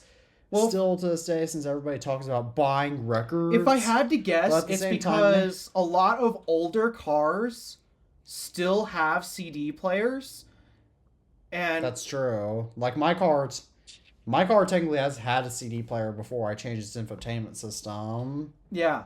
But like, take my parents' vehicles. Not only one of them has some form of interface for only an iPod or an iPhone. You could use an iPhone too, but it has to be an Apple device. Otherwise, it won't interface at all. Otherwise, you have to use CDs if you don't want to use the radio. Couldn't you technically plug stuff into the headphone jacks? Oh yeah, it does have an aux Does port, it even have one? but even then, like, only my parents' Buick. That is the only vehicle with an aux port. That's also the only vehicle with the USB interface for phone, or I guess it's more iPhone and iPod connectivity. What But year is that? it's a 2011, but it's based off of a design that makes from 2006 or 2007. Which Buick is it? The LaCrosse? Lucerne. Lucerne. It's a Lucerne. Oh, okay. That's the car they have. And that's Is their that newest the- car. Isn't that wait? Which one did you have before? The Lucerne or the LaCrosse? I had the the, Lucerne. Red Fox Red one. Fox was a Lucerne, and for a time being, both my parents and I had pretty much the same car, just different model years. Yeah. Oh, and different paint I colors. remember a few about a year ago at this, or a little bit less than a year ago. I was trying to like look at your old videos to find out more info on the Red Fox one, and I'm surprised you didn't document that car more when you had it. Part of it was time. because it didn't a few even work videos, then. but Yeah, part of it was just time, because that was when I had just transitioned to start working. But then oh yeah. it also didn't help that my excitement towards EVs was really growing, and I didn't find too much particularly interesting. And as I've grown throughout my ownership experience with that, I just became more and more frustrated, and a big part of me didn't want to be the guy who always rants on their car and such. Like, I'm okay making Yeah. the occasional rant video, but to make rant videos all the time, it's not fun. That, and honestly, you're right. I kind of wish that I did document that car a little more, but I'm not even talking about like the issues. I'm just talking about like just reviews and stuff, you know, what you just like general videos on it. But like I guess I've yet to make any videos on my main channel about my car, and the only ones on my secondary channels that I've made about my car haven't really been about the car, but more about what I've been doing with them or with it. Yeah, I guess I should mention that my car has its check engine light is starting to come on sometimes. Starting? Sometimes it comes on, although usually just turning it off and turning it back on again will get it to go away. do you So have it an probably needs to be spark AutoZone in your area plugs. by chance? Oh yeah, there's AutoZone, Advanced Auto, O'Reilly's. There's all. Go of to them. AutoZone. Usually AutoZone will let you scan the computer for free so you can see what's going on. My father. My father's. My father. I don't live with my dad now, but my father actually has one of those computers. Oh, Yeah. okay. So yeah, if you ever do need a scan randomly at some point, go to AutoZone. They usually let you scan your car for free. Yeah, funny story about that, about car issues. I've told you guys a bit about it on the group chat, right? But Yep. one of my good friends, Evan, I have good news about his entire situation. He's getting a Volkswagen GTI, Golf GTI. Oh, What that's year not is it? bad. That G6. Yeah, he's getting a really fairly priced GTI. I think it's a 2011 GTI. Not bad. Wow. Not bad given the situation. So he was basically, what did you say? Not bad. Yeah, but he was basically getting blamed for everything that happened with the car. So he told his dad, he was like, "Look, you know, I don't want to buy this off you if I'm going to get blamed for everything that happens, because it's not a new car, it's an '08, so it's not too old, but it's like, I don't know, I don't think this would happen from the way that he's driving it, because he drives it hard, but he doesn't drive it hard enough to destroy the whole thing, right? Or 'Cause to first, destroy the speedometer. That claim that It's you were more going than the 150. he had all of the symptoms of ignition coils going out, or ignition, I forgot what it's called, right? Because I didn't really, at the time that we were that this happened. Funny story about last week when I missed recording. I got no sleep that night, so I woke up at like 10 a.m. on Thursday, and I had Evan come over, and we started painting my room. And I couldn't put my bed back in my room because I didn't want to get paint all over it. Yep. I just didn't want to have to deal with that. Yeah. So we tried sleeping in the basement, and almost immediately we were like, okay, we're probably gonna get better sleep if we go upstairs to the main floor. So we try sleeping there, and of course, we couldn't get any sleep. And by the time other people were waking up, we had this plan to wake up because we needed more masking tape. So we were gonna wake up at 5:45 a.m., go to Home Depot, buy masking tape, finish it up. Then we had to go other places. We had to go, to Jiffy Lube to get his car scanned. So we went, and I was trying to get to sleep. I maybe got 15, 30 minutes of sleep before I had to wake up again, because not only was it just uncomfortable sleeping on that sofa, which was broken at the time too. Oh. We got a new sofa.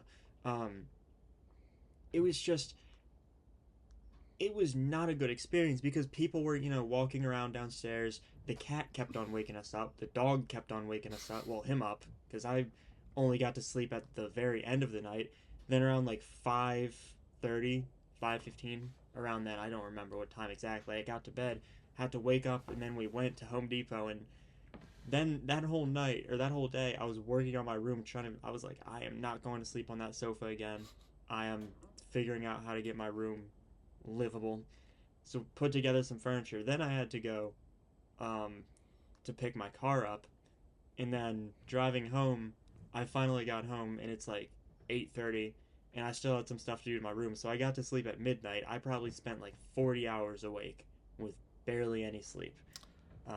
So that's basically why I missed last week, because we were so busy with all that. Got my room painted, got some furniture built. His car broke.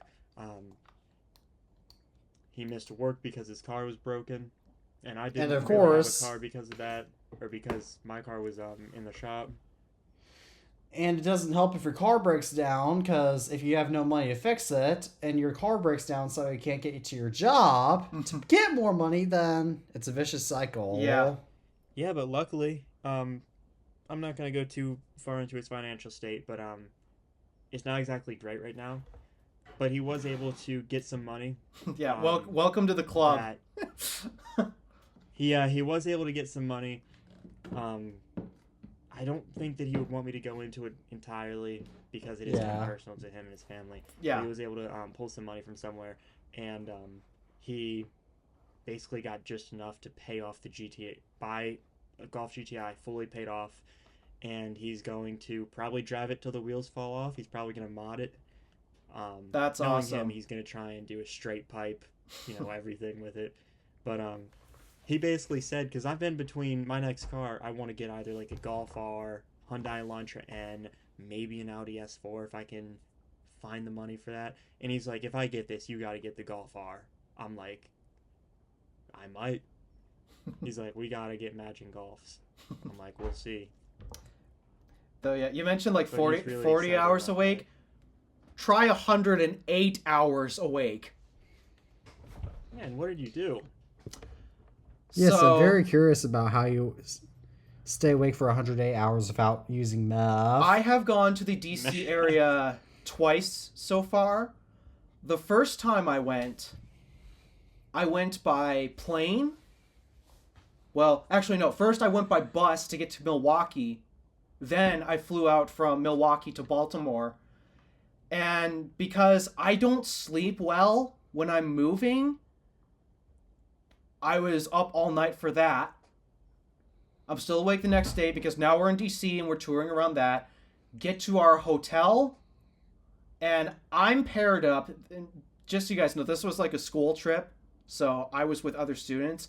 I'm paired up with the noisiest and the single rudest boys imaginable. And the problem was, I was 17 at the time, I think. I don't remember how old I was, but Weren't you how old I was homeschooled at the time then? doesn't matter. I was the oldest person in that room. And they refused to listen to me when I told them, go to bed. And so, for 4 nights in a row, I didn't get a wink of sleep. Weren't you? How could you go on a school trip if you were homeschooled technically? Well, technically we were supposed to do this trip when COVID hit. Oh. But because that delayed a few things out, it ended up delaying that trip much further out. But because we had already made the financial commitment, they were also committing to make sure that this trip would eventually happen. So that's how I still ended up going with a bunch of with my old school back when I went to that school, even though I was still homeschooled at the time. But because we had already made the financial commitments, I was going. But my goodness, the number one thing I regretted was I probably should have saved up more money and got my own room. Because those boys don't were blame you. awful. And I got not a wink of sleep for 4 nights in a row. I'm gonna be in Europe for 10 days, and I'm going via a school trip. So Be careful with who you get paired up with. If they do not respect you, I will. you will not get a wink of sleep. So yeah, that's how I managed to stay awake for 108 hours. And it was miserable. I got an idea. You should make this into like a whole video where you just tell the story, because that's actually really interesting. I feel like a lot of people would want to hear about that story. You want to hear that on the vlog channel? Yeah, I think that you should make a video entitled it Okay. How I Stayed Up for 108 Hours in Washington, D.C. or something Yeah. like that, because that's actually really interesting. Yeah, and I just so think a you lot of know, people would get if you along by guys things try to like do a that. challenge like that with me, you're not going to like me a lot. Like, the final night, I came so close that they apparently bought some recorders, like the wooden instruments, from a gift shop. Oh, I came so close to taking one of them, snapping it in half, and throwing it all the way down the hall of the hotel.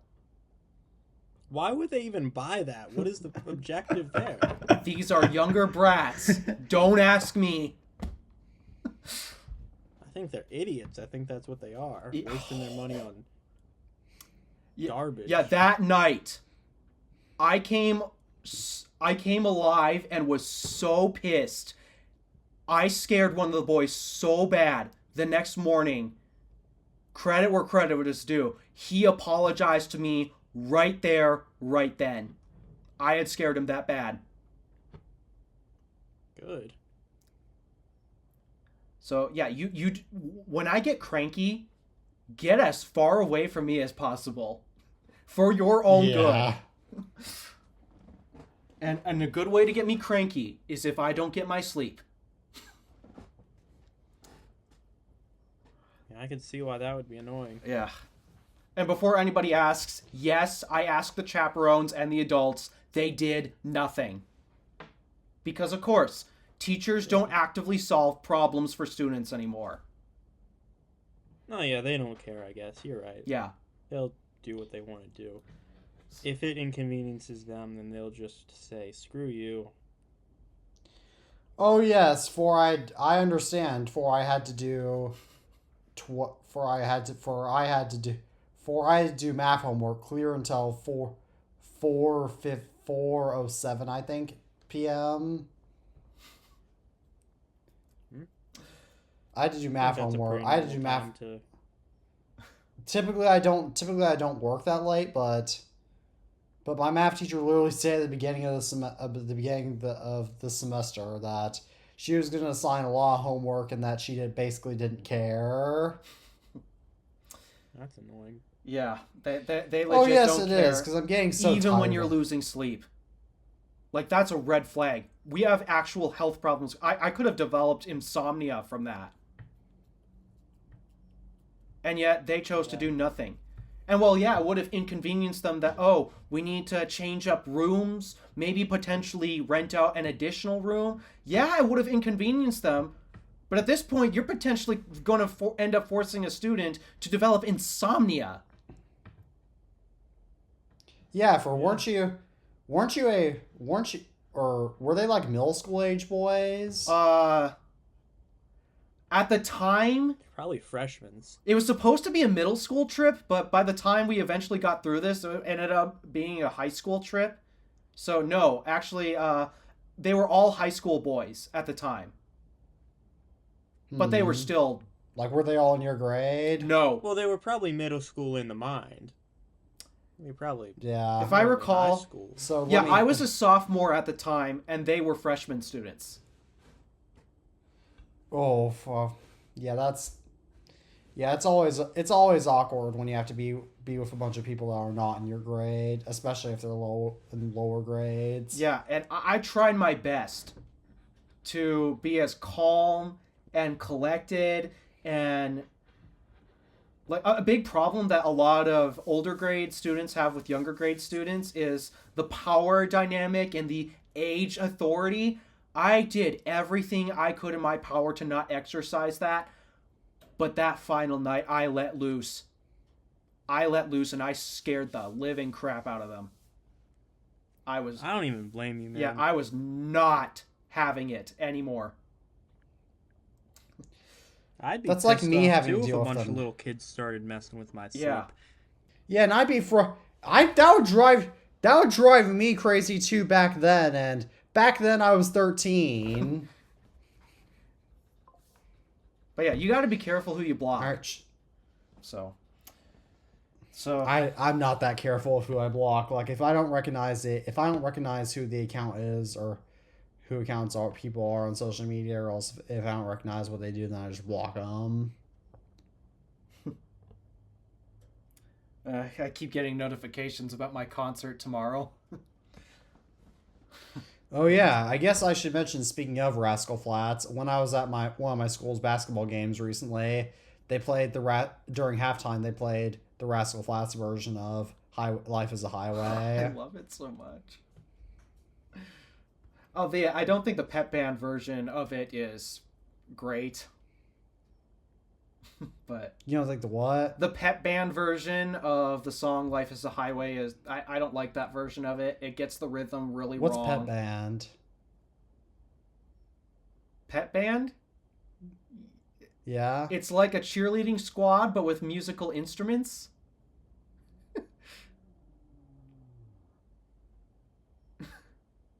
I've literally never heard of that. It's like where a bunch of people go up and try and get you excited about something that's not exciting. You legit have... So you mean a cheerleading squad and a marching band? Pretty much. They're the band Just a that's lot. in the bleachers during basketball games, football games. Oh yeah. Oh yes. Oh yes. The band. Oh yes. Everyone loves the band. Everyone loves the band at my school. Crap! I almost said my school's name. We'll have to cut that out. Yeah. I have to be careful about stating which school band I was in too, because our director is a little infamous around here. Let's just say a shoe went flying into the band once. Oh man. The kid had it coming for him, though. He had totally deserved it. He was just a doofus. But That's how some of them are. Especially the band kids at my school. yeah. The funniest incident that I can remember was when she printed off sheet music for the percussion section. One of them was for Oh, did the bass drum. The problem was the copy machine cut off a section of the paper. And so it had the so? bass minus Oh, drum. the butt drum. So one of the students comes up to her and asks, "What's the bass without a B drum?" in my so I guess that's kind of relatable because I'm currently in geometry right now, and there's this, you guys took geometry, right? Yeah, of course. I don't remember that much of it. So you guys know how when you're you guys know do either of you guys remember proofs? My gosh, that was the most painful section. I know. hated that so much. Proofs are not useful in real life. Real life. You don't need. But so you know how there's like angle, side, angle, side, side, side. You know all those types of proofs to prove how triangles are congruent. Guys, we're not mathematicians. We're not mathematicians. We don't need to prove I know, anything. but We've already had mathematicians prove it for us. And if it's trying to help us I know. understand it, that doesn't do any favors. There are much easier and No, it simpler ways does to nothing. explain it than proofs. Yeah, the only algebra, the only time they should ever go further in depth into that kind of stuff is if you're in AP or college level math. Oh my god, that was the worst section of geometry. And then it comes right back up into trigonometry and in some sections of calculus too. Because obviously education varies by state. So basically, getting back to what story I was going to tell is that my math teacher said that you cannot prove that two triangles are congruent via angle, side, side. And we would use abbreviations. Yeah, that was so angle, funny. side, side. I recall that getting brought up Do you in remember? class. Do you remember angle, side, side being brought up in class? I do, very much. Were you homeschooled yet when you had geometry? If I recall, that was the year COVID hit. Oh, you did. Oh, right. You guys actually take math classes earlier than I do. I also took an accelerated course as well, but Yeah. yeah, I took an accelerated course in middle school, so technically I was a year ahead of everybody else in math. Yeah, that's actually cool, not gonna lie, since even if you do honors classes, you still don't get to necessarily get that far ahead. And then we also had a 6th grader taking Algebra 2, which is a junior class. One of my friends went to a different school when I was in 7th grade, and he apparently took Algebra 1. Then, even though Algebra 1 is usually at least at my school, was a freshman class. Mm-hmm. Yeah, and if I recall, that same student I just mentioned, he's written a math book. Yeah, you mentioned him. I can't say What's that. our next topic anyway? Huh? Oh, sorry, you guys still talking? No, what was your Yeah. question? Oh, I thought that we were going to the next topic. Oh, shall we move on to the next topic? You know what? Fair and enough. Get back on We should get topic. through the rest Whenever of our you guys are ready. topics. I'm All just right, we have worried just- because it's already 8:17. Yep, fair enough. Yeah. All right, so our next topic is that the iPhone 17 Pro camera bump is going to apparently be part of a rear display or rear dynamic island. That's weird. That's useless because you can just literally look at the front of your phone. I don't know. Yeah,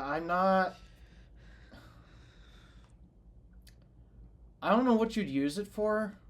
Like, I mean, I guess if your phone's down on a table. I mean, it'd be nice to... Just So flip, the just flip it time- over. The only useful thing I can conceivably come up with for an idea like that is just to showcase the time.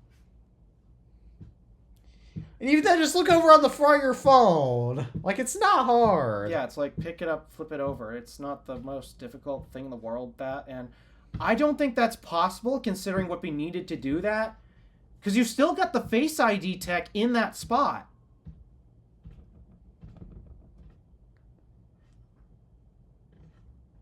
Or it probably wouldn't have the Face ID tech, but No, it's still there. The only blank space right there is pretty much where that screen would go. It's the reason why the I meant render like the designs rear are the way dynamic they are island right now wouldn't- is because Face ID needs to fit somewhere inside the phone. That's where it would fit. So I guess I should have clarified is that the rear dynamic island wouldn't have a Face ID sensor. My thing is behind it. Is there enough space behind that display to still fit the Face ID sensors for the front? No, Or do you even understand what I'm saying, Alpha? Yeah, I do. It's just I don't think you understand what I'm saying. No, I'm not I'm not talking about Face ID. I'm talking about just like a rear display Yeah. on the back. Yeah, I know what you mean. But what I don't think is there's enough room for that rear display because the Face ID sensors need to go somewhere, and from where the rumor is suggesting where that rear display is, it would basically be right behind the Face ID sensors. Oh, that's true actually. Like it would make the phone a lot thicker, and isn't Apple trying to combat thickness? Yeah, that would just make the camera Or bump else Apple- really top heavy. Actually, that would make the whole phone even more top heavy. Wait a second. Maybe Apple's doing that on purpose so that way they'll get more people to buy the iPhone 17 Air. I mean, I don't know about you, but I don't think I'd like a top heavy phone. I don't want heavy phones. I don't want phones that are heavy to do useless features. Yeah. I hope that goes nowhere. So do I. But again, this is just a rumor, and you have to remember that rumors are not confirmed. Yeah. For what we've learned, especially over the past years, man, do so many people get these rumors wrong. Shall we move on to our next topic? Sure. This is our final Yeah. one. So Apple's rumored to release a Face ID doorbell now that's going to apparently somehow feature MagSafe.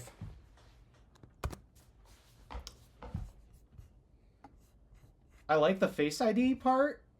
The MagSafe part, I'm not So do I. sure what that be useful for. No, I'm not sure either. Because, I mean, imagine if you could integrate that into your home security system. That would be awesome. Yeah, instead of needing to type in a PIN code, you can... Yeah, you just show up to your house and you unlock it with your face.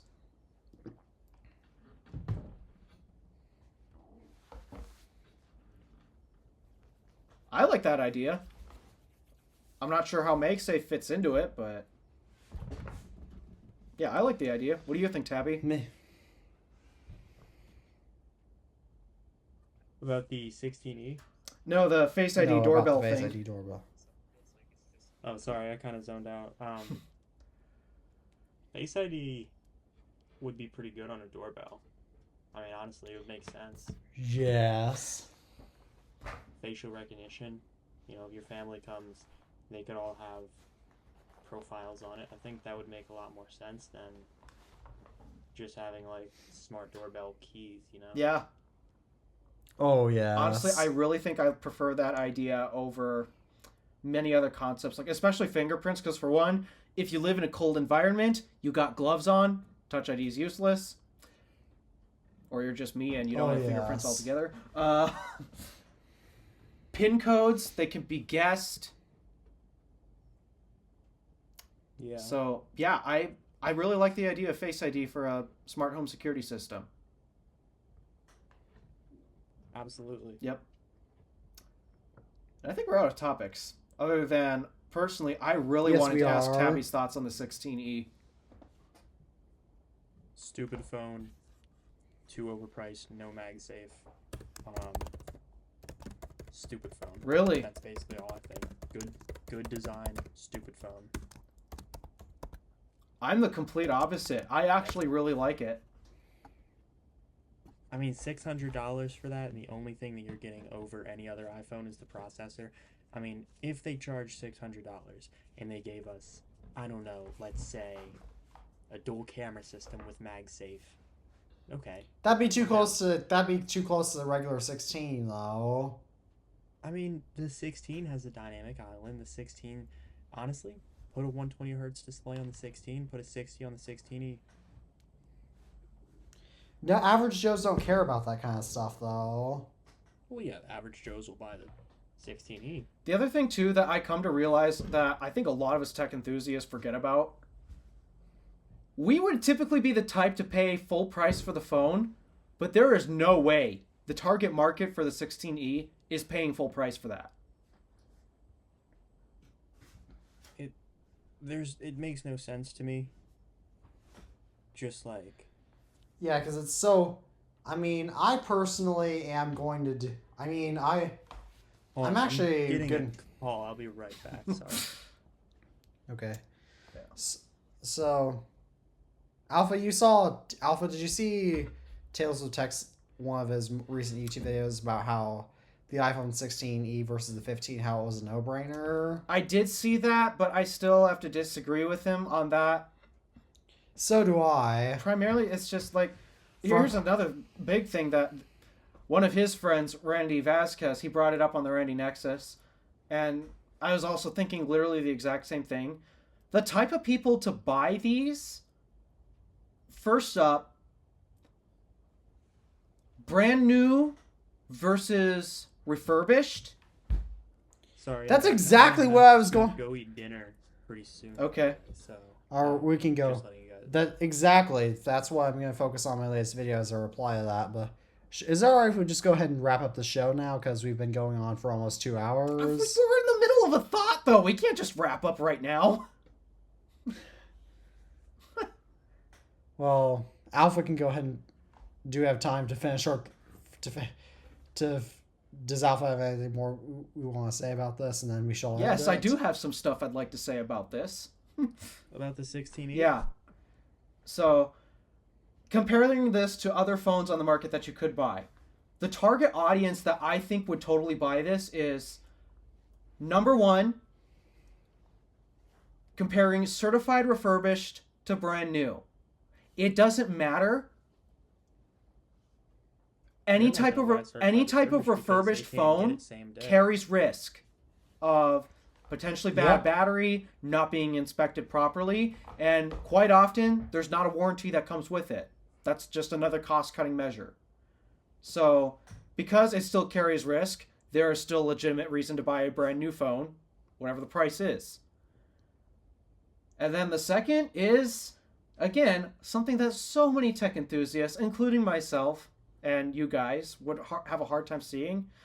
The important thing about a smartphone has nothing to do with being full of features and such. In fact... Like, it has nothing to do with MagSafe or the brightness of the display. Yeah, and while we would say, well, then that's not a bad then that's a bad deal because well, it's $600 for a what seems to be pretty decontented phone. But then there's two other things that I think make up that value. Number one, customer support. You are not going to find as good of customer support for a device that costs that much compared to any other alternative that's cheaper. And then finally, number two, those type of people also aren't going to pay the full price for that.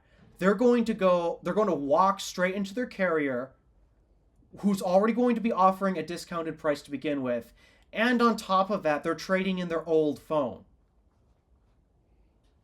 I hope that carriers have good deals on these things. I'm willing to bet they will. I'm sure they will. Because carriers have always had good deals on iPhone SEs. Yeah. So I'm willing to bet that's what's going to happen. And while you're right, that is a terrible phone for us. It is not worth $600 for us, even if we want a more simpler phone. It's not for us. Think about it this way, though. If I put it in this perspective, if someone who I knew sold a 16E instead of, if they had like the money for a 16 or not a 15 and someone sold them a 16E, I'd be pissed because the way that I see it, the 15 is an infinitely better phone. Who cares about Apple Intelligence? You're right. Useless. Absolutely right. The only good thing is photos editing. But the 15 is $100 more, and it does everything so much better. I would argue the 14 was almost a better phone, but 14 did not have USB-C. There's one key shortcoming that I do want to mention that the iPhone 15 has compared to the 16e, which is, I know this might not seem like much of a difference now, but it's the chips. The iPhone 15 has an A16 processor. The iPhone 16e has the A18 that is 2 years newer. And a lot of average Joes do care about the life support of their devices. That's a good point, too. That is a very good Yeah. point. And another funny thing that I've especially learned with my dad, especially when it came to the last really expensive thing that he purchased, I learned he would rather buy a brand new, heavily decontented item, be it a CNC machine or a pickup truck, rather than buying an older machine with maybe more features or an older truck with I don't know, but yeah, it's a weird thing to think about. And while it doesn't make a lot of sense to us because we're enthusiasts, but there are people who would rather buy brand new, heavily decontented items, even if it costs more than an older, arguably more superior product. And again, I think it comes back down to the risk factor, where your likelihood of getting customer support for an extended period is much lower going secondhand market. And then also, we just know if you buy a brand new product, it should in theory be supported longer than the older product with more features and such. It's a weird thing that for us to grasp.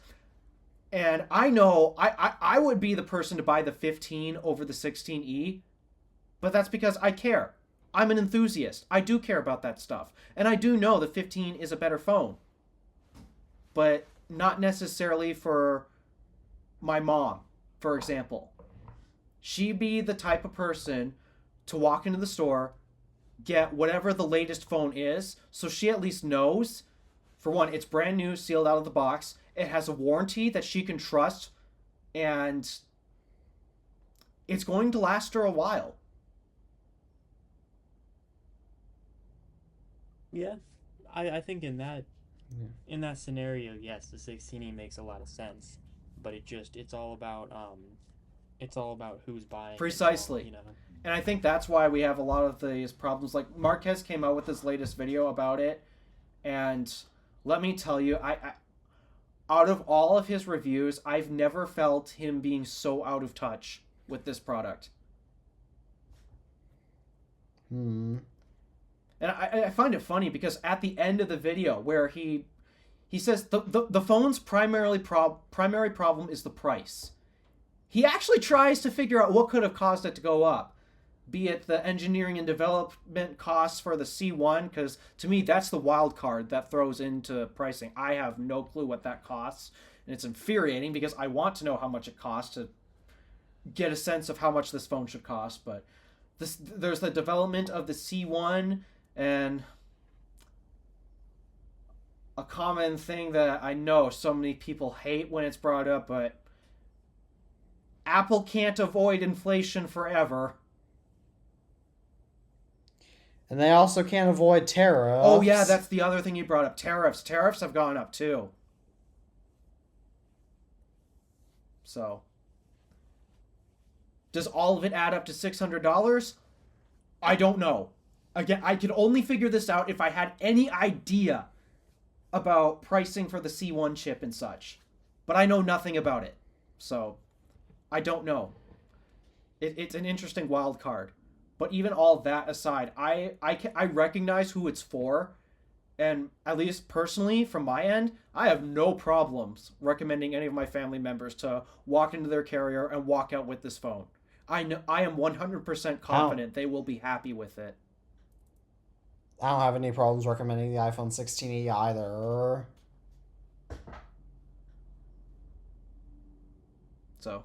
Well, besides that, I gotta get ready to go. Yeah. So, All right, it's all right if we wrap it Fair up. enough. I've said my piece. I'm still looking for it, but I need to see how the phone performs in person, though.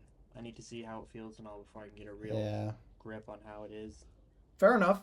Might end up buying one if they go on sale for Fair a enough. decent price and I have a good trade. I thought about doing it for review purposes, but again, I need to save money here, especially if I'm trying to get to the East Coast for a week. Yeah. So.